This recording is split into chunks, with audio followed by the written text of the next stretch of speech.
Welcome to LightHouse KinShip's devotional video. The way out is through the blazing furnace. Daniel chapter 3 verses 1-6 NLT.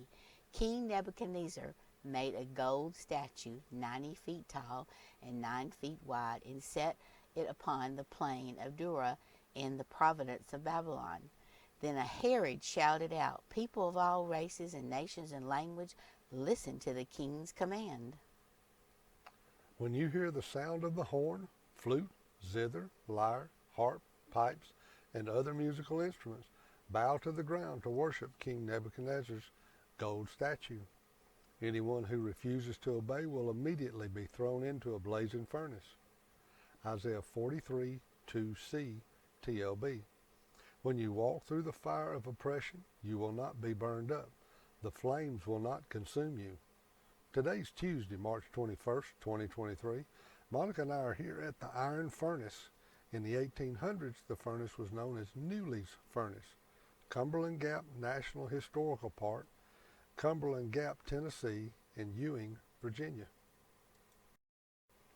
The blazing fiery furnace was a literal, overwhelming situation for 3 young Jewish men who had been forcibly removed from their home in Jerusalem and now living in the foreign country of Babylon with an over-the-top, arrogant, evil, oppressive government.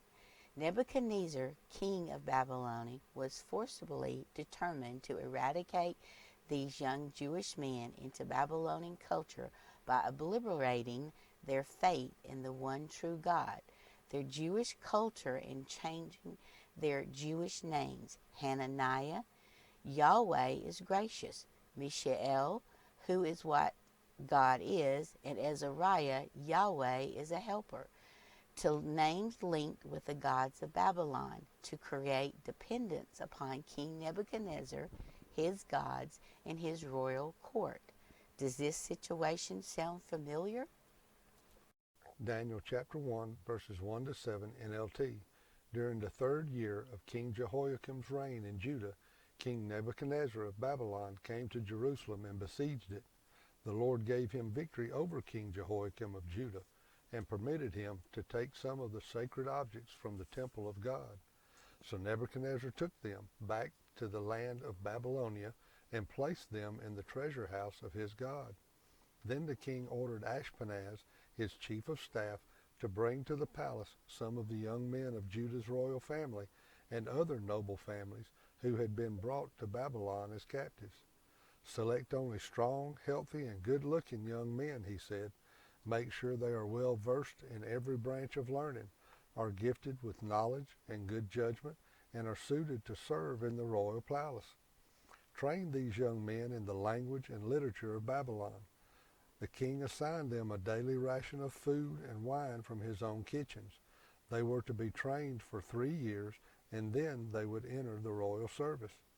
Daniel, Hananiah, Mishael, and Azariah were 4 of the young men chosen, all from the tribe of Judah. The chief of staff renamed them with these Babylonian names. Daniel was called Belteshazzar. Hananiah was called Shadrach. Mishael was called Meshach, and Azariah was called Abednego. Did you see, hear, heed, pay careful attention to verse 2 of Daniel chapter 1? The Lord gave Nebuchadnezzar, king of Babylon, victory over King Jehoiakim of Judea and permitted King Nebuchadnezzar to take some of the sacred objects from the temple of God. So Nebuchadnezzar took them back to the land of Babylonian and placed them in the treasure house of his God. Why would God of heaven and earth give permission to a king that does not believe in him nor have regard for his people to invade their land and forcibly take young, impressible Jewish men into a culture filled with idolatry? Deuteronomy chapter 28 tells of the blessings of the Lord for obeying all his commands and decrees, as well as the curses for disobeying his commands and decrees.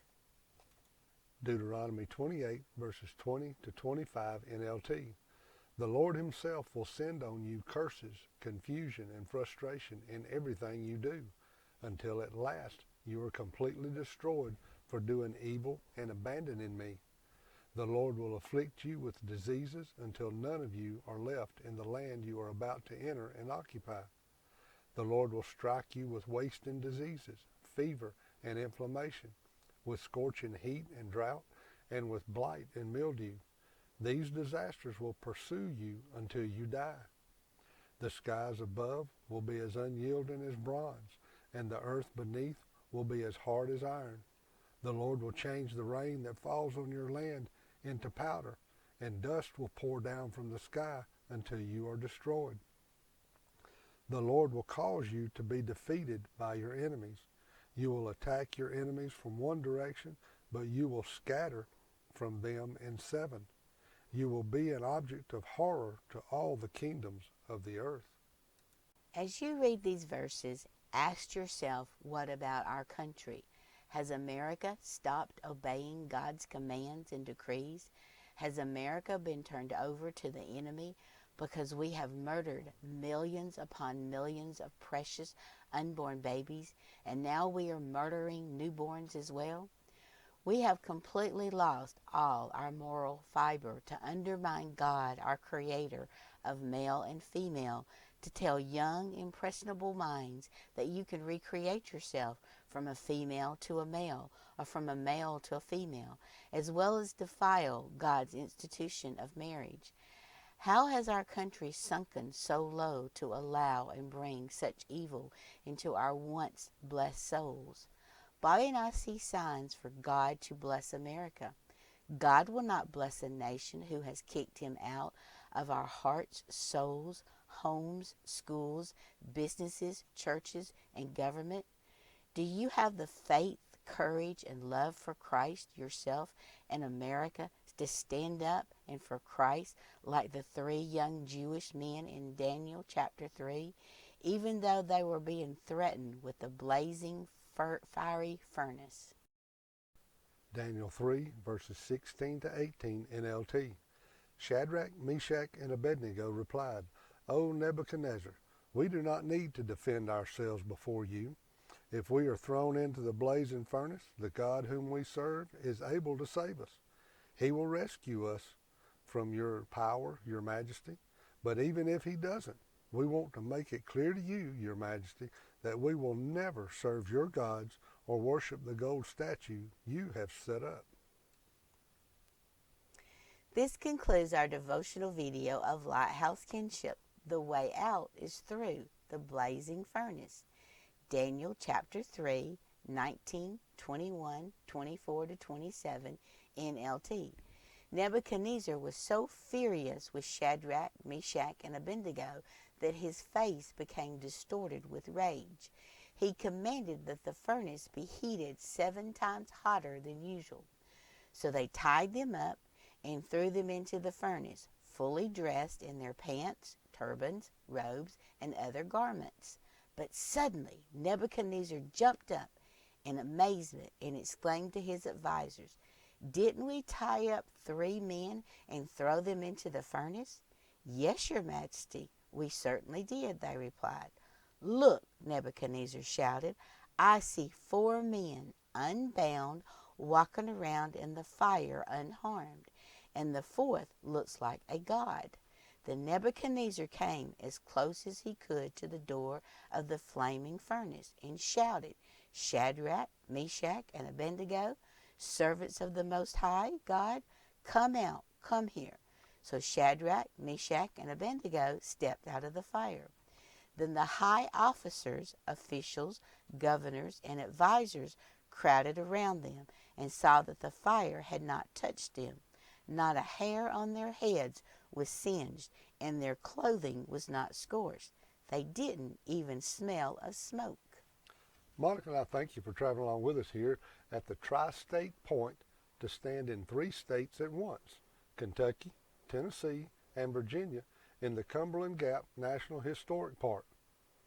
Please check in the description below for links to 2 organizations that have the courage to speak out and take actions against the defilement that is happening in the United States of America. Do you have the courage to speak out? Come along and journey with us by subscribing to our channel, Hit the little notification bell so that you won't miss our next stop. And please, give us a thumbs up, liking our videos, and help us to spread the gospel by sharing these videos on your social media platforms. Thank you for leaving your comments below on how these devotions are helping you, and also your prayer requests so that we know how to pray for you.